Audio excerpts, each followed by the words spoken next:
नमस्कार दोस्तों, स्वागत है आप सभी का। दोस्तों आज जो है गणित का जो प्रश्नों की श्रृंखला है यह 6वां प्रैक्टिस सेट है। इससे पहले जो है मैथ का 5 प्रैक्टिस सेट जो है सॉल्व हो चुका है। आप लोगों ने अच्छा फीडबैक दिया, इसके लिए बहुत बहुत धन्यवाद। आइए स्टार्ट करते हैं 6वां अपना प्रैक्टिस सेट। तो पहला क्वेश्चन है कि किन्हीं दो परिमेय संख्याओं के बीच, यानी कि ये दो जो परिमेय संख्याएँ हैं, अगर मान लीजिए परिमेय संख्या किसको कहते हैं, P/Q के रूप में जो लिखा जाता है उसे हम परिमेय संख्या के रूप में कहते हैं।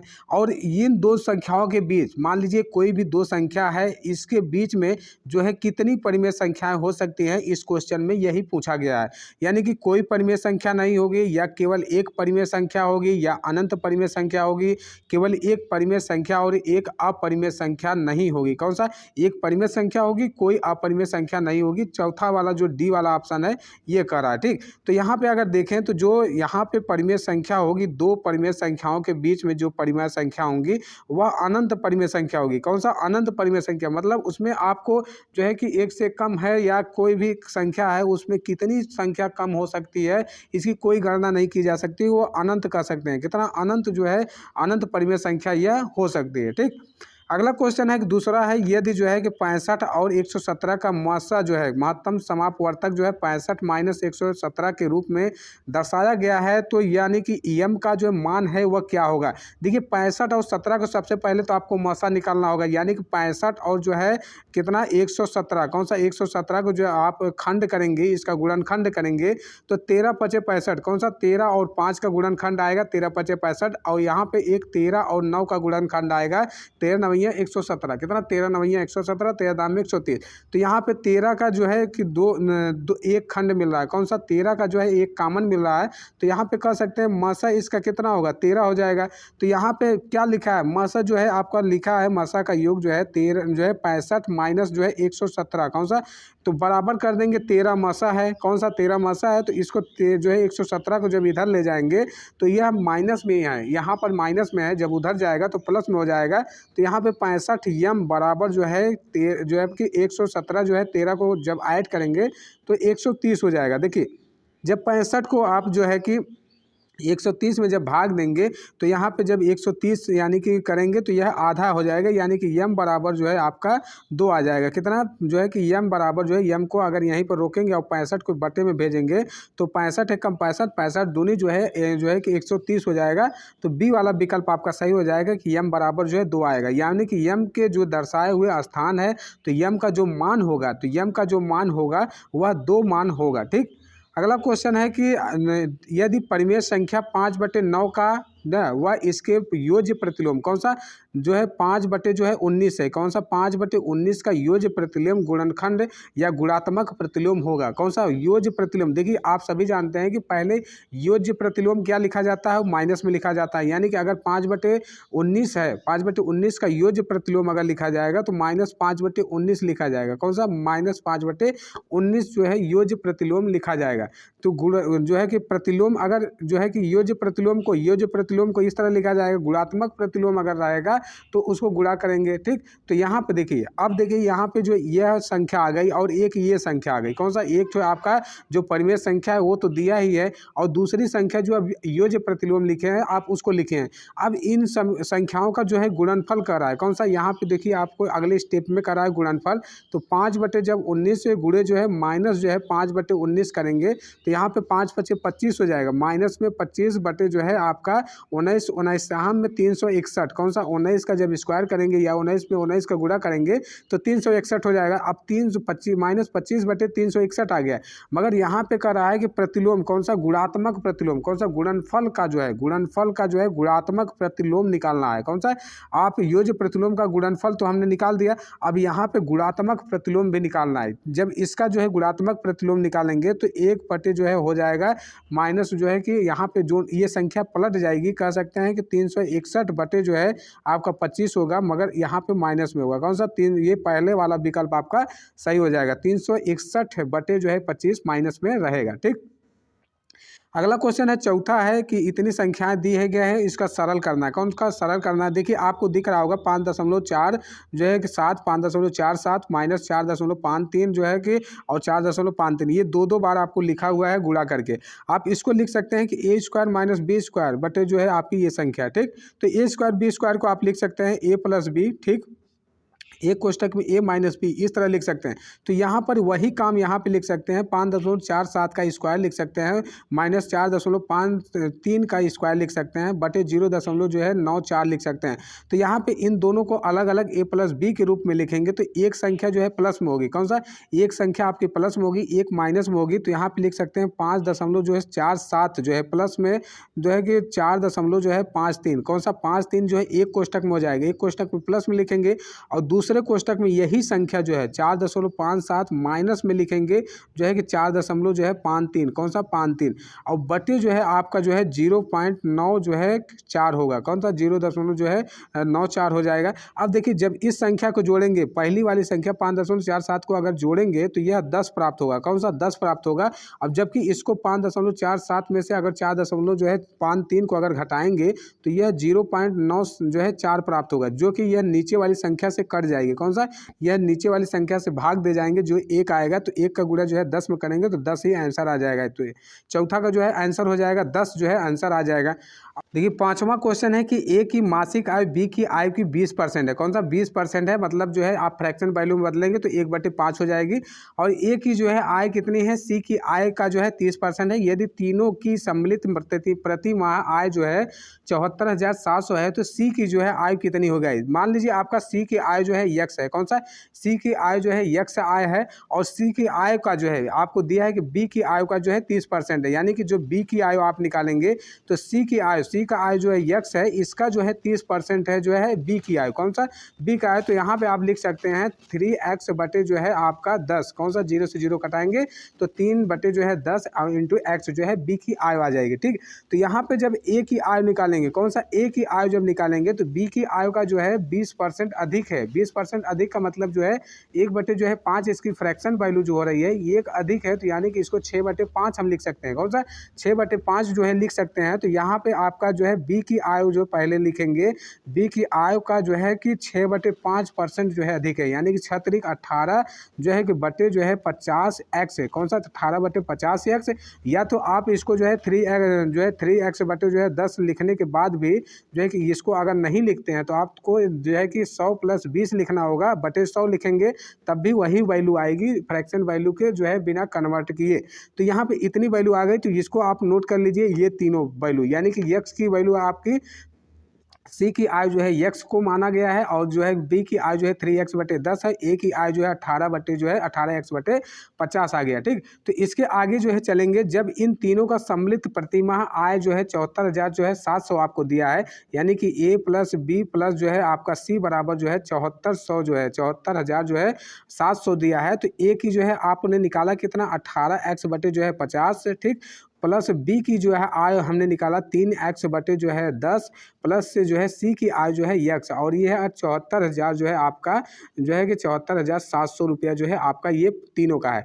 अब देखिए जब लसा ले लेंगे, कौन सा? लसा जब लेंगे तो यहाँ पे आपको मिलेगा 50 एलसीएम ले लेगा, तो यहाँ पे 50 से 50 कटेगा तो पहला वाला जो है 18x आएगा, दूसरा वाला 5 बार में जाएगा, 5 × 15x प्लस जो है यक्स से यक्स यानी कि 50 जो है आपका एक्स आ जाएगा, ठीक। तो यहाँ पे आपको मिलेगा 74,700 ये पूरा मिलेगा। अब देखिए 50 को जो है 74,700 में चले जाएगा, ठीक। तो यहाँ पे ये वाला जो है ऐड करना है, कौन सा? 15 जो है कि 18x है, 15x और 50x। तो इन सभी को जो है आप जोड़ेंगे तो यहाँ पे आ जाएगा जो है 83x। कौन सा? 83x। देखिए आप कितना आया? 83x जो है आपका बटे जो है आपका 74,700 गुणे जो है आप 50 कर दीजिए, 50 को इस साइड कर दीजिए और यक्स बराबर जो है आपका 74,000 जो है 700 बटे जो है आपका 83 गुणे जो है आपका 50। कौन सा? 83 गुणे 50। कौन सा? 83 जो है आपका गुणे 50 हो जाएगा। अब देखिए 83 का जब यहाँ पे भाग देंगे, जो 83 है इसको जब भाग देंगे तो यह 9 बार में पूरी डिवाइड हो जाएगी, यानी कि 900 बार में ऊपर आएगा। जब यक्स बराबर आप करेंगे 900 गुणे जो है आप 50 करेंगे तो यक्स बराबर जो है आप हो जाएगा 45,000। कौन सा? 45,000। तो यहाँ पे सी की वैल्यू जो पूछा है वो 45,000 होगा। कौन सा? 45,000। अगर आपको जो है कि 9 का गुणा आप 83 में करेंगे तो ये पूरी वैल्यू आ जाएगी। तो वही बात हो गया कि हमने 9 से जो है 83 से डिवाइड किया, 900 बार में जो है पूरा 74,700 डिवाइड हुआ, तो 74,700 जो है 900 आया, 900 में जो है 50 का गुणा करेंगे तो 45,000 जो है आ जाएगा। तो 45,000 बी वाला आपका आंसर हो जाएगा। ठीक। अगला छठवां है कि यदि झील की लंबाई और चौड़ाई क्रमशः जो है 40 मीटर और 10 मीटर दिया है, कौन सी झील की चौड़ाई लंबाई दिया है, और जबकि इसमें जो है 1200 मीटर घन पानी है, तो झील की गहराई कितना है। यानी कि आपकी लंबाई और चौड़ाई दिया है, जबकि आपको ऊंचाई जो है आपको नहीं दिया है, तो ऊंचाई आपको निकालना पड़ेगा। देखिए ऊंचाई जो है आपको निकालना पड़ेगा, तो आप कह सकते हैं जो है कि आयतन, झील का आयतन लिख सकते हैं।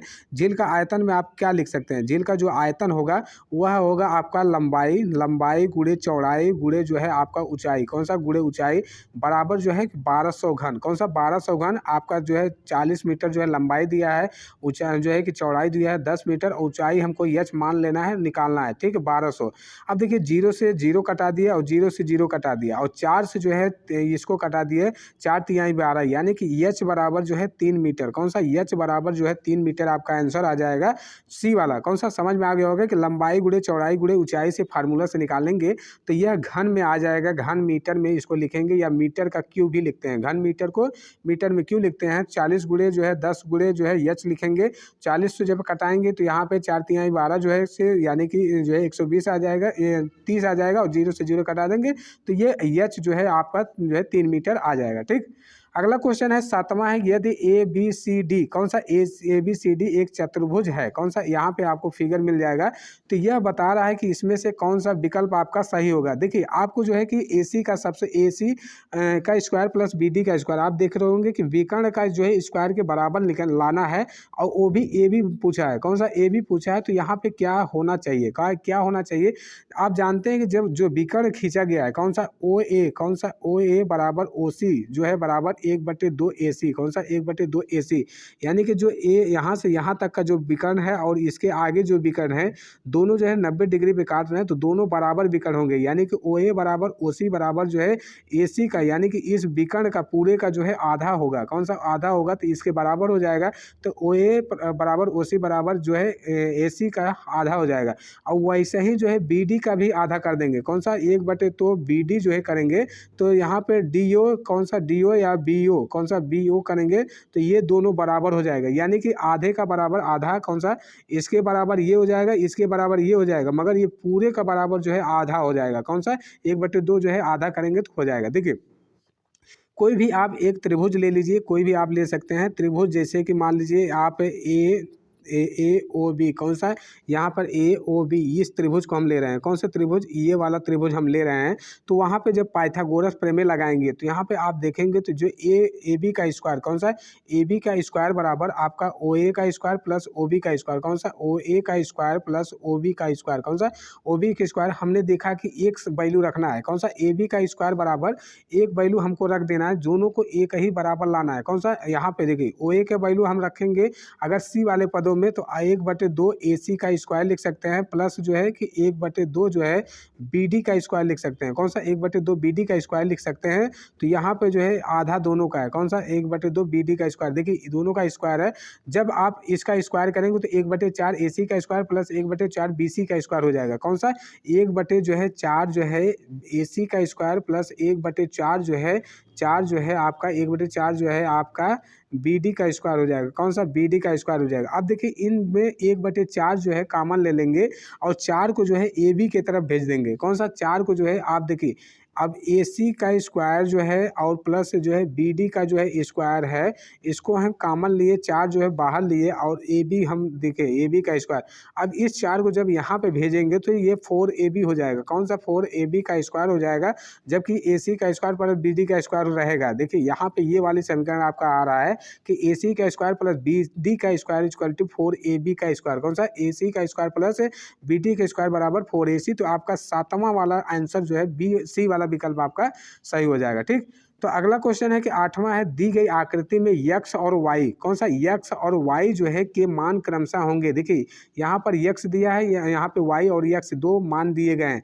देखिए आप y वाला जो मान होगा यह शीर्षाभिमुख से तो 80 डिग्री ही होगा। कौन सा शीर्षाभिमुख कोण आप पढ़े होंगे कि y का जो मान होगा शीर्षाभिमुख कोण से जो है 80 डिग्री अगर ऊपर है तो 80 डिग्री यहाँ भी होगा, तो y बराबर जो है आपका 80 डिग्री आ गया। तो यहाँ पे y बराबर जो है 80 डिग्री दो ऑप्शन में आपको मिल रहे हैं। मगर आप देखे होंगे कि जो ये त्रिभुज जो आपका नीचे वाला बन रहा है ABC, कौन सा त्रिभुज जो है आपका ABC जो बन रहा है, यानी कि ये वाला जो त्रिभुज बन रहा है उसमें आपको एक 50 मिला है और एक जो है 80 मिला है। कौन सा 50 और प्लस जो है 80 मिला है और प्लस x बराबर जो है 180 डिग्री, यानी तीनों त्रिभुजों के अंतः कोणों का योग जो है 180 डिग्री होता है। जबकि x बराबर जब इसको 80 में से जो है 180 में से 80 घटाएंगे तो 100 बचेगा और 100 में से 50 घटाएंगे तो 50 बटेगा, यानी कि x की वैल्यू 50 आ जाएगी। ठीक, x की वैल्यू कितनी आई 50 और y की वैल्यू जो है 80 आई, तो यहाँ पे हम लिख सकते हैं 50 और 80 जो है इसका आंसर हो जाएगा। ठीक, तो आप इसको दोबारा देख लीजिएगा, बहुत अच्छे तरीके से समझ में आ जाएगा। आप 2 बार 3 बार आप इसको देखिए,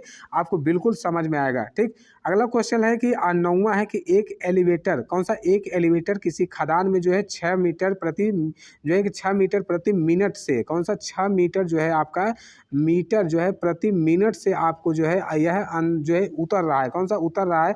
यदि एलिवेटर जमीन के स्तर में जो है कि कौन सा जमीन के स्तर में जो है 10 मीटर ऊंचाई से उतरता है और जो है 360 मीटर, कौन सा 10 मीटर की स्तर से।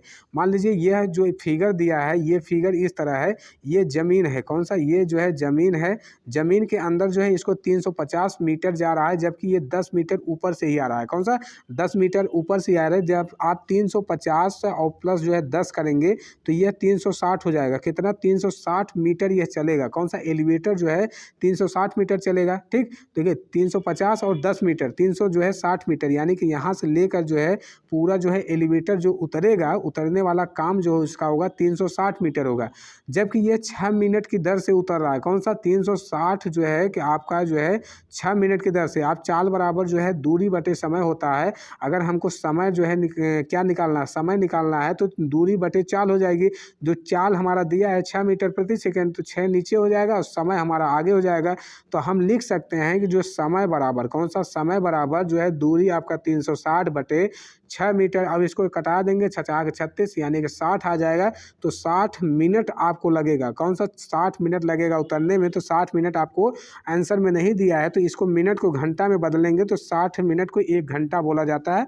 तो सी वाला विकल्प आपका सही हो जाएगा। तो 60 मिनट को 1 घंटे में, यह 1 घंटे में जो है उतरने का काम एलिवेटर वह करेगा। ठीक, अगला क्वेश्चन है कि दो संख्याओं का महत्तम समापवर्तक यदि 35 है तो उनका लघुत्तम समापवर्तक यदि 525 है तो उनमें से एक संख्या 175 है, तो दूसरी संख्या क्या होगी। देखिए हमने पहले बताया था कि प्रथम पद गुणे जो है द्वितीय पद, यानी कि पहला पद और दूसरा पद बराबर जो है एलसीएम या लघुत्तम समापवर्तक गुणे जो है महत्तम समापवर्तक, जो है महत्तम समापवर्तक गुणे लसा और मासा। देखिए पहली संख्या आपको एक संख्या दिया है 175, कौन सा 175, और दूसरी संख्या आपको निकालना है। ठीक, तो यहाँ पे लसा दिया है और मासा दिया है, यानी कि 135 दिया है और 500 जो है 25 दिया है, 35 और 525 दिया है। तो यहाँ पे ये आपको ऐसे निकाल देना है। अब देखिए दूसरी संख्या जब आप निकालेंगे, आप 25 से कटाइए, 25 जो है 6 का 150, 25 सत्ते 125, 7 बार में यह कटेगा और यह जो है 5 दूनी 10 यानी कि 2, 5 एकम 5, 21 बार में जो है 500 जो है 25 कट जाएगा। और 7 से जब 35 को कटाएंगे तो 7 5 35, यानी कि जो है 5 गुणे जो है 21, दूसरी संख्या 5 गुणे 21 यानी कि 5 दूनी 10, 5 एकम 5, 105, कितना 105 जो है आपका आंसर आएगा। जो दूसरी संख्या है जो आपको निकालना है वह 105 हो जाएगी। कितना 105 हो जाएगा। ठीक है, देखिए पहला संख्या और दूसरा संख्या दोनों को गुणा करना है बराबर लसा और मासा, यानी कि एलसीएम और एचसीएफ दोनों को जो है गुणा कर देना है। तो यह संख्या जो है आपकी आ जाएगी। तो यहाँ पर आपको कोई भी अंक इस प्रकार से मिलता है, या दोनों संख्या दिया हो, एक लसा या मासा निकालना हो तो तब भी यही फार्मूला लगेगा। या तो कोई एक संख्या या दूसरी संख्या दी हो या पहली संख्या दी हो, कोई भी संख्या दी है तब भी यही फार्मूला लगेगा। इस फार्मूले से आप इसको निकाल सकते हैं।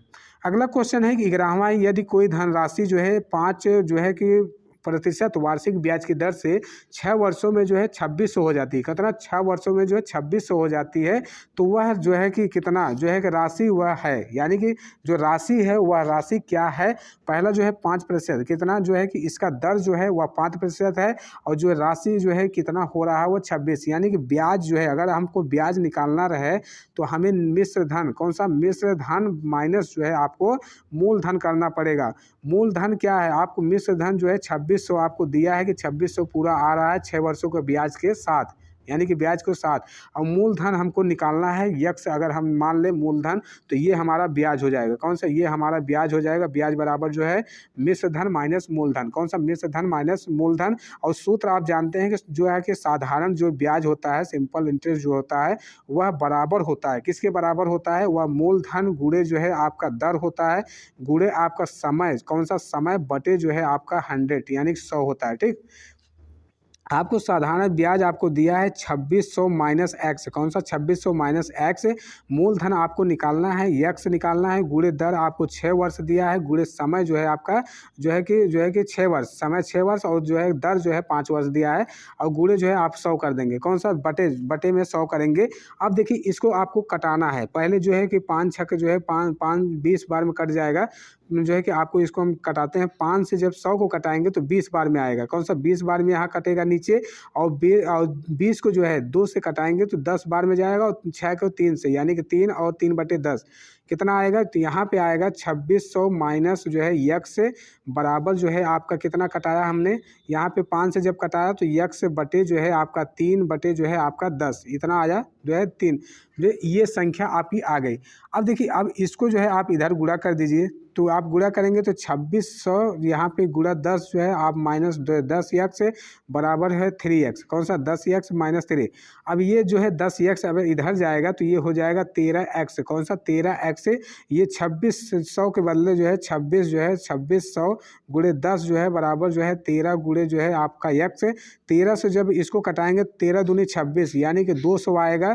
200 जो है गुणे 10, कौन सा? 200 गुणे 10 x बराबर, यानी 200 गुणे 10 बराबर 2000। यहाँ पे 2000 आपका आंसर आ जाएगा। कोई भी धनराशि जो है 6 वर्षों में अगर जो है 2600 है, यानी कि प्रति वर्ष जो है वह 100 रुपया बढ़ रहा है। कौन सा? प्रति वर्ष जो है कितनी 5% के हिसाब से जो है कि 2000 है, तो एक वर्ष में कितने बढ़ रहा है? वह 200 बढ़ रहा है। कितना? 200 बढ़ रहा है। 200, यानी कि इसका जो है कि आपका 2000 का जो है कि 2000 का जो है कि 5% जो है कि 500 हो जाएगा। 2000 का 5% जो है कि 100 हो जाएगा। तो इसी प्रकार जो है ये राशि जो है बढ़ रही है। ठीक, तो 2000 यहाँ पे आंसर आपका हो जाएगा। अगला है 12वां है कि 10 मीटर प्रति सेकंड को किलोमीटर प्रति घंटा में बदलिए। देखिए, किलोमीटर प्रति घंटा में अगर आपको बदलना है, कोई भी संख्या है किलोमीटर प्रति घंटे में बदलना है, तो 18/5 से जो है आपको गुणा करना होगा। कौन सा?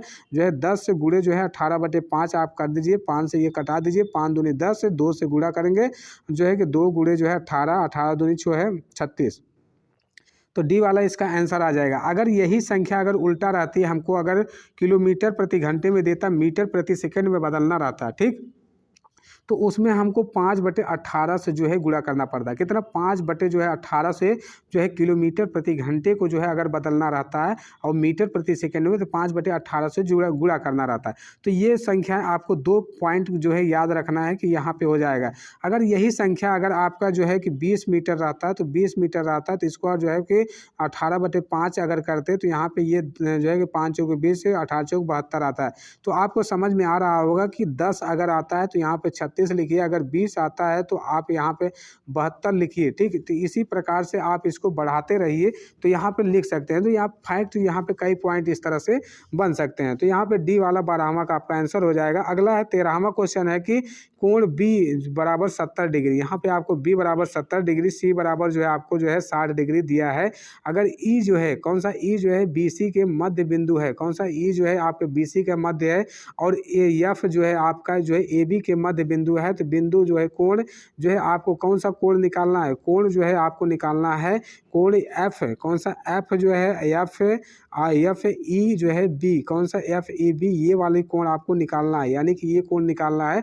तो आप जानते हैं कि जो इस तरह का जो त्रिभुज है, कौन सा इस तरह का त्रिभुज है, जब दोनों रेखाएं जो है पर अगर जो है कि जो है मध्य भाग में या बराबर बराबर भाग में बांटता है, तो जो है कि ये जो रेखा है कौन सा ए बी जो है ए सी जो रेखा है और ई एफ जो रेखा है, दोनों जो है पैरेलल हो जाएगी, कौन जो है दोनों जो है कि एक समानांतर हो जाएगी, कौन सा ई एफ और जो है कि आपका ए सी, कौन सा ई एफ और ए सी जो है रेखा जो है आपकी जो है पैरेलल हो जाएगी। तो कह सकते हैं जो ये कोण होगा एकांतर कोण से, कौन सा एकांतर कोण से, जो यानी कि जो 60 डिग्री यहाँ पे है तो 60 डिग्री जो है यहाँ पर भी होगा, कहाँ पे 60 डिग्री यहाँ पर भी होगा। तो यहाँ पे लिख सकते हैं ई के जो कोण होगा वो 60 डिग्री होगा, तो बी वाला जो है विकल्प सही होगा। किस माध्यम से, एकांतर कोण से, कौन सा एकांतर कोण से। अगर ये एफ वाला कोण निकालने को कहता है तो एकांतर कोण से जब यहाँ 60 डिग्री हो गया था तो 70 और 60 में से जब 180 में से घटाते हो तो एफ की वैल्यू निकल जाती है, यानी कि तीनों कोणों का योग जो है 180 डिग्री होता है। ए को निकालना रहता तो बिल्कुल आसान था, तो यहाँ पे एकांतर कोण से इसको निकाल सकते हैं। ठीक, तो अगला क्वेश्चन है कि 14वां है कि अगर इस तरह की संख्या दी गई है तो कैसे इसको निकालेंगे। देखिए हम या तो एक फार्मूला बता दें या तो आप इसको जो है कन्वर्ट करके भी निकाल सकते हैं। ठीक, देखिए यहाँ पे अगर आपको ए के पावर जो है कोई घात दिया है या कोई घात दिया है तो यहाँ पे लिख सकते हैं ए के पावर यम एन, कौन सा यम एन। तो यहाँ पे इन घातों का अगर गुणा करें -1 गुणे -1 गुणे जो है -1, यानी कि ये देखिए गुणे में है, कौन सा गुणे में है, तो यहाँ पे +1 आएगा, -1 का -1 में प्लस हो जाएगा, -1 का -1 में प्लस हो जाएगा, यानी कि 1 आ जाएगा, यानी कि -2 के पावर 1 है तो -2 इसका आंसर आ जाएगा। कितना, -2 आएगा इसका आंसर। या तो आप इस तरह भी लिख सकते हैं, जब -2 है अगर -1 इसके पावर है तो आप इसको -1/2 लिख सकते हैं, फिर इसके ऊपर -1 है तो इसको फिर उल्टा करके -2 लिख सकते हैं। तो इसी प्रकार ये 4 बार प्रक्रिया करेंगे तो पुनः जो है -2 आ जाएगा, तो यहाँ पे 2 जो है -2 इसका आंसर हो जाएगा। ठीक, 15वां क्वेश्चन है कि किसी घनाभ की 3 संलग्न फलकों का क्षेत्रफल क्रमशः A metre square, B metre square जो है सी मीटर स्क्वायर है, तो इसका आयतन होगा, कौन सा इसका आयतन निकालना है। देखिए आप सभी जानते हैं कि जो एक लंबाई गुणे चौड़ाई गुणे ऊंचाई अगर आपको जो है गुणा करते हैं तो यह आयतन में आ जाता है, वह घनाभ का आयतन आ जाता है। जबकि यहाँ पे जो है क्षेत्रफल इसका दिया है कि ए मीटर का स्क्वायर है, बी मीटर का स्क्वायर, सी मीटर का स्क्वायर। अगर हम देखें तो यल जो होगा, यल जो है आपका लंबाई है और जो है बी आपकी चौड़ाई है, अगर जो है कि एच आपको जो है ऊंचाई मान लेते हैं तो यहाँ पे यल बी जो है आपका जो है क्षेत्रफल आ जाएगा, ए स्क्वायर कर सकते हैं, और बी एच जो है क्षेत्रफल जो है बी स्क्वायर कर सकते हैं, और एच एल जो है क्षेत्रफल जो है सी स्क्वायर कर सकते हैं। ये तीनों जो है आपको नोट करके रखना है। तो ये यल बी का स्क्वायर ए स्क्वायर प्लस बी एच का प्लस जो है कि यहाँ पे जो है बी एच नहीं, यहाँ पे आपका बी एच का जो है कि बी स्क्वायर हो जाएगा। कौन, तो ये 3 पॉइंट आपको क्लियर होने चाहिए। तो इसके बाद जो है आगे की जो है कार्यक्रम जो है जो घनाभ का आयतन निकालना है, कौन सा घनाभ जो है, यानी कि इसका जो है आयतन जो होगा वह यल बी एच, ये जानते हैं आपके ये होता है। अब देखिए इसको आप गुणा करके या तो निकाल लीजिए या तो किसी माध्यम से इसको ऐसा बनाइए कि हम यल बी बी एच और एच एल की जो है वैल्यू को रख सकें। ठीक, तो यहाँ पे यह रख सकते हैं कि हम इसको स्क्वायर में लिख सकते हैं, कौन सा जो है स्क्वायर में लिख सकते हैं कि L square plus B square plus H square. तो इस तरह से अगर लिखेंगे, अगर बाहर निकालेंगे तो यही वैल्यू हो जाएगी। तो इसको और तोड़ना चाहें, अगर इसको और सिंप्लीफाई करना चाहें तो L B plus B H plus H L भी लिख सकते हैं रूट में ही। अब देखिए हमने इसका वैल्यू निकाला है ए और बी और सी, कौन सा ए बी सी निकाला है। देखिए अंडर रूट में ए बी सी, कौन सा अंडर रूट में ए बी सी, यही जो है मीटर क्यू, कौन सा मीटर क्यू जो है यही आपका जो है आंसर भी आ जाएगा, कौन सा मीटर क्यू जो है, मीटर जो है क्यू आपका यही आंसर आ जाएगा। तो सी वाला विकल्प आपका सही हो जाएगा। ठीक, अगला क्वेश्चन है कि यदि 16वां है कि यदि इतनी संख्या को 6 से पूर्णतया विभाज्य है तो ए का जो है मान जो है कि ए के स्थान पर क्या होगा, यानी कि 15 के बाद ए जो लिखा है 6 से पूर्णतः विभाज्य हो रही है तो कौन सा मान होगा। देखिए आप जो है ऑप्शन को रख कर चेक कर सकते हैं। अगर 6 से भाग देने का मतलब क्या हुआ कि अंत में जो है कि कैसी संख्या आनी चाहिए। 6 का मतलब हो गया कि 2 से भी भाग हो और 3 से भी भाग हो। 2 से भाग होने का मतलब अगर अंत में 5 आ गया 2 से भाग नहीं होगा, अगर जो है 9 आ गया तो 2 से भाग अंत में नहीं हो पाएगा। तो ये वाली 2 ऑप्शन तो आप काट दीजिए, ऑप्शन के अगर माध्यम से चल रहे हैं, और 6 और 8 को रख के चेक करेंगे। और 3 का मतलब होता है कि अगर सभी को जोड़कर हम जो है 3 से डिवाइड करते हैं तो वह विभाज्य होनी चाहिए, यानी कि वह संख्या जो है विभाज्य होनी चाहिए, तो वह संख्या रख सकते हैं। अगर हम 6 रखते हैं तो यहाँ पे 156 हो जाएगा। कौन सा 156? जब यहाँ पे 156 जो 2 से डिवाइड हो रहा है और 3 से भी अगर जोड़ेंगे, जैसे कि 2 और 5 जो है कि 6, अगर पूरी संख्या अगर इस तरह हम से लिखते हैं 29, 15 जो है, और जो है 6 रखते हैं, देखिए 5 जो है 6 2 8 और 5 3 8 जो है 8 8 16 16 हो जाएगा। तो इसको अगर जो है कि डिजिट में जोड़ेंगे तो 1 और 6 को 7 हो जाएगा, 7 2 9 हो जाएगा, 9 डिवाइड हो जाएगा, यहाँ पर 9 है ये भी डिवाइड हो जाएगा, और 5 1 6 हो जाएगा, ये भी डिवाइड हो जाएगा, और 6 डिवाइड हो जाएगा। यानी कि 6 वाली संख्या ऐसी हो रही है जो 6 से जो है पूर्णतः डिवाइड हो रही है, यानी कि 2 से भी डिवाइड हो गया, 3 से भी डिवाइड, तो ये 6 से डिवाइड हो रही है। तो यहाँ पे बी वाला विकल्प इसका सही हो जाएगा। 17वां की प्रथम 5 जो है धन ऋण अभाज्य जो है संख्याओं का योग है। पहला देखिए प्रथम जो है कि 5 जो है कि कौन सा 5 जो है धन आरूढ़ या अभाज्य संख्या। अभाज्य संख्या आप सभी जानते हैं कि जो संख्याएं स्वयं से कटे या जो है कि या तो स्वयं से कटे या तो 1 से कटे, उसे हम अभाज्य संख्या के रूप में लिखते हैं। कौन से? स्वयं से कटे या तो 1 से कटे तो उसे हम अभाज्य संख्या के रूप में लिखते हैं। सबसे छोटी अभाज्य संख्या जो होती है 2 होती है, 2 के बाद 3 होती है, 3 के बाद जो है 5 होगी, 5 के बाद 7 होगी, 9 नहीं होगी, 9 के बाद जो है 11 होगी। तो हमको 5 संख्या लेनी है।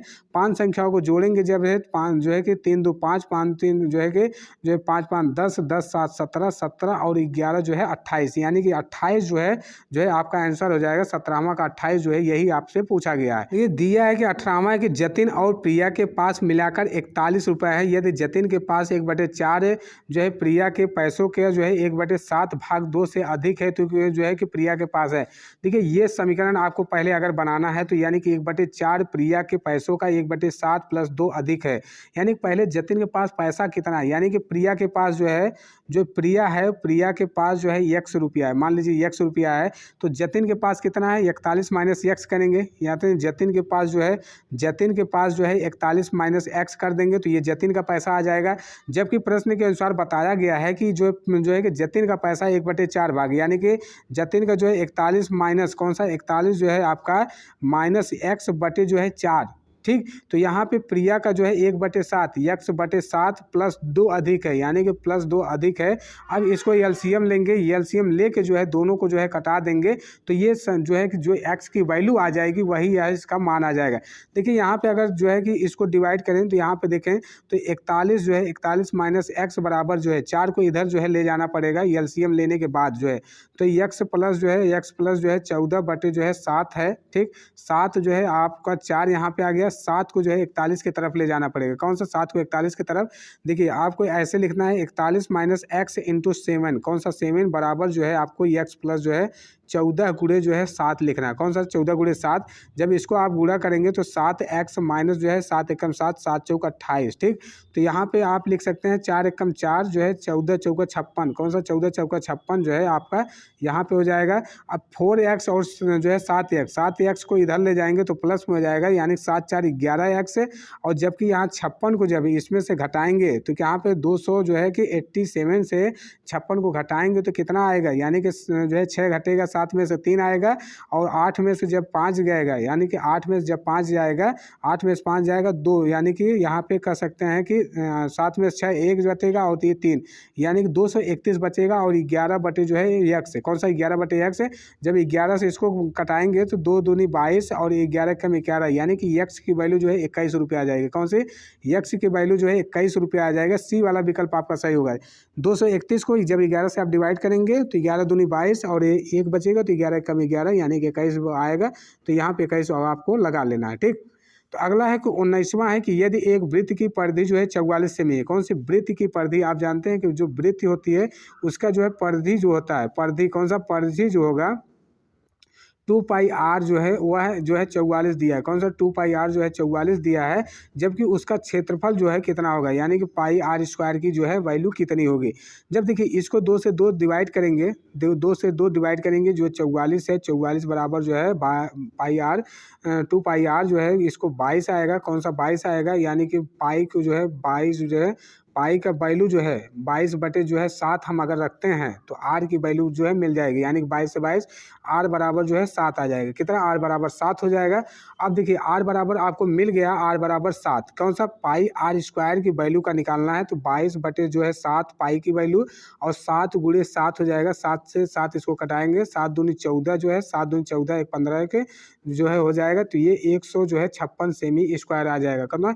156 सेमी स्क्वायर जो है वृत्त का क्षेत्रफल आ जाएगा, अगर परिधि इतना दिया है तो। ठीक, तो इस अगर अनुसार अगर कोई प्रश्न रहे तो आप इससे जो है लगा सकते हैं। ठीक, अगला क्वेश्चन है कि 20वां है कि 2 अंकों वाली संख्या के दोनों अंकों का योग 7 है। कौन सी 2 अंकों की संख्या है? मान लीजिए आपका x और y जो है दहाई और इकाई 2 अंकों की संख्या है, यदि जो है उनका योग जो है 7 है।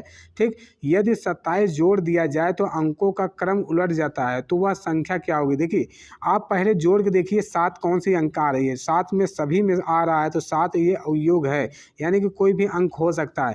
अब देखिए 27 जोड़ा जाए तो अंक उलट जाएंगे, ऑप्शन के माध्यम से लगाएंगे तो ज़्यादा सटीक जाएगा। देखिए इसमें 27 जोड़िए, इसमें 27 जोड़िए, इसमें 27 जोड़िए, तो यहाँ पे अंक देखेंगे आप, तो यहाँ पे आप 27 जोड़ेंगे तो 52 हो जाएगा। इसका जोड़ेंगे तो 5 2 7 और जो है कि और 5 2 जो है 77, ये दो है 77 हो जाएगा, जबकि ये अंक नहीं उलट रहा है। तो यहाँ पे देखें तो ये सिर्फ पहला ही अंक उलट गया, ए वाला विकल्प ही आपका सही हो गया है। या तो एक माध्यम और है, आपको दहाई का अंक x प्लस इकाई का अंक प्लस जो है 27 अंक, इस माध्यम से आप लगा सकते हैं। या तो दहाई का अंक y मानिए फिर x मानिए। देखिए यहाँ पे 2 समीकरण आपको मानना पड़ेगा, तब उस हिसाब से इसको लगा सकते हैं। अगर हम ऑप्शन के हिसाब से चलते हैं तो बहुत सटीक तरीके से यह विकल्प जो है सॉल्व हो जाता है। ठीक, अगला क्वेश्चन है 21वां है, यदि दिए गए आंकड़ों के लिए बारंबारता 5 टोली है या टैली है तो चिन्ह में जो है निरूपित करते हैं। देखिए अगर जो है बारंबारता, कौन सा? बारम जो है बारता और जो है टैली चिन्ह अगर दिया है, तो यानी कि अगर 1 दिया है तो 1 को इस तरह रोमन में लिखते हैं, और 2 दिया है तो 2 को इस तरह लिखते हैं, 3 दिया है 3 को इस तरह लिखते हैं, और 4 दिया है तो 4 को इस तरह लिखते हैं, 4 बार ये रहेगा। और 5 अगर दिया है, कौन सा? 5 अगर दिया है, 5 को हम लिखते हैं कि इस तरह। ठीक, ये वाला जो है संख्या जो है 5 लिखा जाता है, तो बी वाला विकल्प आपका सही हो जाएगा। अगर 6 रहेगा तो इसी के आगे 1 बढ़ जाएगा, और जो है कि आगे जो है बढ़ता रहेगा। 4 तक जो है ये सेम रहता है, 5वें के बाद ये क्रॉस हो जाता है, ये 5 5 10 हो जाएगा। तो जो हमने ये 2 बार लिख दिया तो ये 10 हो जाएगा, जबकि सिंगल बार लिखेंगे तो आप यहाँ पे बी वाला विकल्प आपका सही हो जाएगा। 22वां है कि 2 असहभाज्य, कौन सा? असहभाज्य जो है संख्याओं का महत्तम समापवर्तक होगा। देखिए 2 असहभाज्य जो संख्या होगी वह, देखिए जो महत्तम मासा जब निकाला जाता है, मासा का मतलब क्या होता है? मान लीजिए अभाज्य संख्या 2 और 3 है, इसका मासा क्या होगा? 1 और 1 होगा। तो कॉमन जो शब्द होगा, यानी कि अभाज्य संख्या जो है कि अभाज्य संख्या होगी, वहाँ पर जो है 1 इसका मासा हो जाएगा। कौन सा? 2 अभाज्य संख्याओं का जो है जैसा अभाज्य संख्याओं का जो मासा होगा सदैव 1 की तरफ इसको इशारा करता है। अगला क्वेश्चन है 27वां है, अगर 1715.271 में से 7 का स्थानीय मानों का अंतर क्या होगा? देखिए 7 का स्थानीय मान यहाँ पर आप देखे होंगे, एक 700 है और दूसरा जो है पॉइंट के बाद जो है 07 है। कौन सा? 07 है। जब इसको अंतर करेंगे 0.00, जब यहाँ पे अंतर करेंगे 3 आएगा, 7 आएगा, पॉइंट जो है 3 9 आएगा, 3 9 आएगा, पॉइंट जो है 6 और जो है 996, कौन सा? 99 जो है 6, कौन सा? यहाँ पे 9 बचेगा क्योंकि एक हासिल दे दिया रहता है, तो 9 जो है 9 9 और 6 हो जाएगी, यानी कि 999। कितना? 999.96 इसका आंसर हो जाएगा। ठीक, अगला क्वेश्चन है कि 24 है कि भिन्नों का योग जो है पढ़ाते समय, कौन सा? पढ़ाते समय जो है शिक्षक को नीचे दी हुए एक त्रुटि ज्ञात होती है, जिसे 1/2 प्लस 1/3 बराबर 2/5 जो है स्थिति में शिक्षक को उपचारात्मक जो है कार्य के रूप में करना चाहिए। देखिए पहला ऑप्शन है कि लघुत्तम समापवर्तक की अवधारणा को समझाने में बच्चों की सहायता करना चाहिए। कौन सा? लघुत्तम और समापवर्तक को बच्चों के समझाने में जो है सहायता करनी चाहिए। बी है कि बच्चों से कहें कि वह अधिक से अधिक अभ्यास करें। कौन सा? बी जो है आपका कह रहा है कि बच्चों से कहें कि अधिक से अधिक अभ्यास करें, जबकि यह जरूरी नहीं है। ठीक, इसमें से अधिक से जो है कि इसमें जो है कि कौन सा? इसमें अधिक हस्तक्षेप नहीं करना चाहिए, क्योंकि बच्चे जो है आगे समझ जाएंगे। नहीं, बिल्कुल नहीं समझ पाएंगे वह, जब तक आप उसमें सुधार नहीं करेंगे, जब तक उपचार नहीं देंगे तब तक कहाँ सुधरेंगे। पहला दूसरा जो है यहाँ प्रत्येक भिन्न के परिणाम को समझने में बच्चों की सहायता होती है, यानी कि गलत बात है। यहाँ पहला ही विकल्प आपका 24 का सही हो जाएगा कि प्रश्न में जो दी गई अवधारणा है यानी कि लघुत्तम समापवर्तक जो समझाना है, यह अवधारणा सुस्पष्ट जानकारी नहीं दे रहा है। तो यानी कि अतः शिक्षक को चाहिए कि वह असमान हर वाली भिन्नों को जो है हल करते समय जो है बच्चों को उनका लघुत्तम समापवर्तक लेने के लिए जो है बताए, उनकी जो है सहायता करे, तो यह उपचार के लिए सबसे सटीक जो है तरीका माना जाएगा। अगला है 25वां है कि माप की अवधारणा विकसित करने हेतु अपनाए गए जो है निम्नलिखित कार्यों को क्रम से बनाइए। देखिए ये 4 क्रम है, आपको चारों क्रम को आपको लगाना है। पहला है कि शिक्षार्थी लंबाई मापने के लिए मानक इकाइयों का प्रयोग करता है। देखिए पहले ही वह मानक इकाइयों का प्रयोग नहीं करेगा, सभी प्रयोग करेगा, मगर देखिए लंबाई के मापने के लिए अमानक इकाइयों का प्रयोग जो है बिल्कुल सही। जो विद्यार्थी सरल अवधारणा जो है अवलोकन जो है के द्वारा वस्तुओं को सत्यापित करेगा। ठीक है, विद्यार्थी जो है सरल अवलोकन द्वारा जो है, ये तीसरा वाला पहले स्थान पर रहेगा। देखिए तीसरा वाला जो है आपको चौथे में है।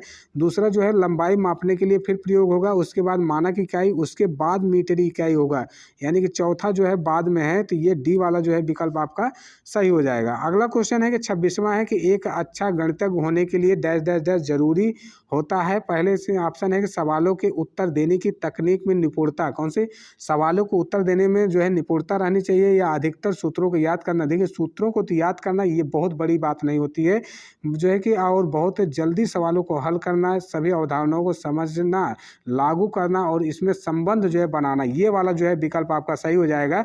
जो गणितज्ञ जो होने की जो अवधारणा होती है, अच्छा गणितज्ञ होने के लिए जरूरी है कि सभी अवधारणाओं को अच्छी तरह समझे तथा उन्हें लागू करे, लागू करते हुए इनको जो है अवधारणा को जो है समझाए। तो ये वाला विकल्प आपका 26 का जो है सही हो जाएगा। अगला है 27 है कि क्षेत्रफल की अवधारणा से परिचित कराने के लिए शिक्षक जो है डैश डैश डैश से शुरुआत जो है कर सकता है। कौन सा शिक्षक जो है शुरुआत कर सकता है? पहला ऑप्शन है कि भिन्न आकारों की आकृतियों का जो है क्षेत्रफल ज्ञात करने के लिए सूत्रों को स्पष्ट करना है। पहला कि दूसरा कि हथेली, पत्ते, नोटबुक आदि से विभिन्न वस्तुओं की सहायता के लिए जो है क्षेत्रफल की तुलना करना। देखिए ये वाली जो है तकनीक बहुत अच्छी होती है, क्योंकि जब आप विद्यार्थी को हथेली के माध्यम से, पत्ते के माध्यम से, ग्राफ के माध्यम से, नोटबुक के माध्यम से, बहुत सारी ऐसे टेलनम या गतिविधियों के माध्यम से जब आप प्रयोग करके जो है इसको सिखाने की कोशिश करते हैं, तो वह जो है सहायता उसके लिए बहुत ही बढ़ जाती है। सी वाला ऑप्शन है कि आयत की लंबाई और चौड़ाई का पता लगाना और जो है कि आयत के क्षेत्रफल के सूत्र का प्रयोग करते हुए क्षेत्रफल ज्ञात करना। डी है कि इकाई वर्ग गणना की सहायता से आकृतियों का क्षेत्रफल ज्ञात करना। तो ये बी वाला आपका विकल्प यहाँ पे सही हो जाएगा।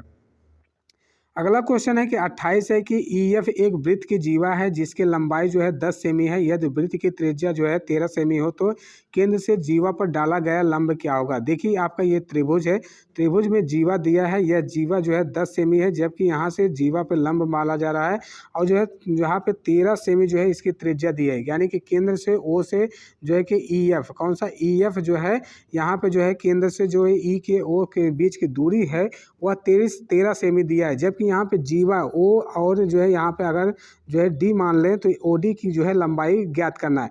देखिए यहाँ पे जब आप जो है इसको जब डिवाइड करते हैं तो 5 का जो है आधा ये भाग हो जाएगा। जब लंब डालते हैं तो यह परपेंडिकुलर 2 भागों में डिवाइड करता है। जब अगर 10 है तो यानी कि EO की वैल्यू जो है, ED की वैल्यू जो है आपकी 5 हो जाएगी, यहाँ की वैल्यू 5 आ जाएगी। अब जब जानते हैं कि आपको इस तरह का त्रिभुज बन रहा है, जब यहाँ पे 13 और 5 है तो यहाँ पे कर्ण का स्क्वायर माइनस जो है आधार का स्क्वायर बराबर लंब का स्क्वायर जो हो जाएगा। इसका 13 का स्क्वायर जो है 169 माइनस 5 25 25 का स्क्वायर जो है माइनस करेंगे तो यहाँ पे ये वैल्यू आ जाएगी। कौन सी? ये वैल्यू जो है आपका O जो है OD, कौन सा OD जो हमने माना है वह आ जाएगा, OD का जो है स्क्वायर।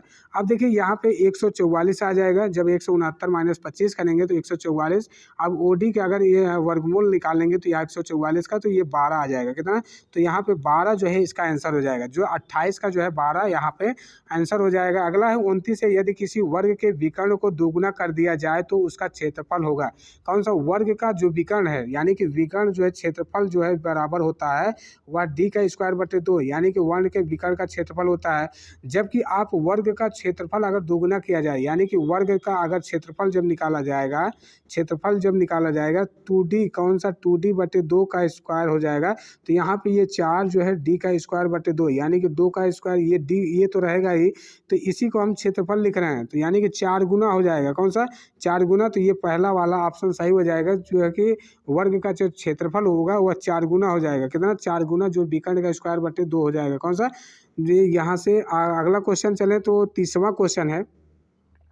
30वां है कि जब राजन के सामने जो है जो आर्थिक समस्याएं आती हैं तो वह पूछता है मैं जमा करूं या घटा। कौन सा? मैं जोड़ करूं या घटाना करूं, मैं गुणा करूं या भाग, इस तरह के प्रश्न बताते हैं। देखिए, अगर कोई ऐसा बालक है जिसको समझ में नहीं आ रहा है तो आप पहले ऑप्शन को पढ़िए। राजन जोड़ और गुणा नहीं कर सकता है। कौन सा? यह बिल्कुल जो गलत बात है। राजन कक्षा में बाधा डालने के लिए अवसर जो है खोज रहा है, बिल्कुल गलत बात है। राजन को भाषा समझने में कठिनाई हो रही है, ये समझ में आ सकता है कि वह हो सकता है वह समझ नहीं पा रहा है कि क्या गुणा है क्या भाग है। कौन सा? क्या गुणा है क्या भाग है, या क्या जोड़ है या घटाना है। साथ ही साथ राजन संख्या संक्रियाओं को नहीं समझता। ये सी वाला जो है विकल्प आपका सही होगा कि वह यह समझ नहीं पा रहा है कि वह जमा याला ये जमा क्या कैसा होता है और घटा कैसे होता है, भाग कैसे होता है, गुणा कैसे होता है। इसकी जो है अवधारणा, उस भाषा को वह समझने में जो है सक्षम नहीं हो सकता है। उसको कोई और भाषा में जो है समझने की आवश्यकता पड़े, या वह कुछ और समझना जो है चाह रहा हो। ठीक, 30 क्वेश्चन आपके सामने जो है जो थे मैथ के, जो है ये पूरे के पूरे हमने सॉल्व करा दिए। अगर यह प्रैक्टिस सेट आपको कैसा लगा अपना फीडबैक जरूर दें। अगर किसी प्रकार की अगर आपको दिक्कत है या स्पीड तेज़ है तो आप ज़रूर कमेंट करें, तो मैं आगे से जो है कि स्पीड को धीमा करने की कोशिश करूँगा कि ताकि आपको जो है समझ में आए। अगर किसी प्रकार से दिक्कत भी हो रही है तो आप दोबारा वीडियो देखेंगे तो ज़रूर समझ में आ जाएगा। दोबारा तिबारा चाहे जितनी बार आप देख सकते हैं, यहाँ पर कोई बाउंडेशन तो है नहीं कि वीडियो आप देखेंगे नहीं तो आपको दिक्कत होगा। तो आप कभी भी अगर आप समझ में नहीं आ रहा है तो आप लगातार भी देख सकते हैं, 2 बार 3 बार 4 बार, जितनी बार आपको मन करे आप देख सकते हैं। तो आज की यही क्लास को यहीं तक समाप्त किया जाता है। धन्यवाद।